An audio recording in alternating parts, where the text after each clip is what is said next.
chuyến xe về, radio vang khúc ca buồn.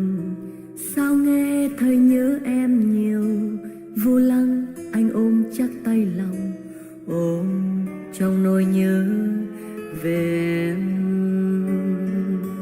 ôm trong nỗi nhớ về em.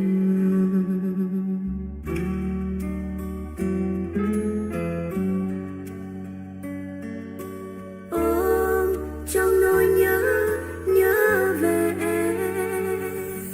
Xe anh qua khắp nẻo đường, cao nguyên duyên hải thị thành, bao nhiêu mưa nắng cũng đành vượt qua. Trung du Nam Bắc bao miền, quê hương khắp chốn anh về, mang theo nỗi nhớ quê nhà là em.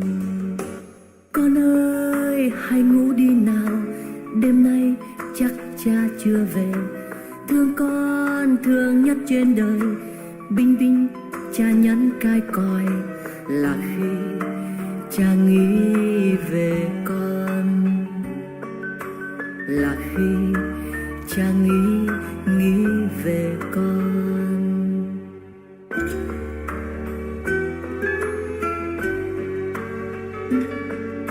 Là khi cha nghĩ về con.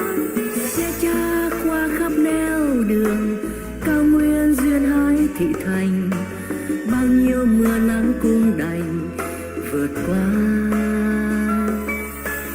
Trung du Nam Bắc bao miền, quê hương khắp chốn cha về, mang theo nỗi nhớ quê nhà là con.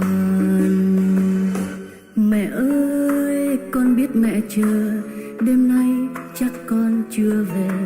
Khăn tay mẹ tặng hôm nào, con lau những lúc nhọc nhằn, là khi con nghĩ về mẹ yêu, là khi con nghĩ về mẹ yêu.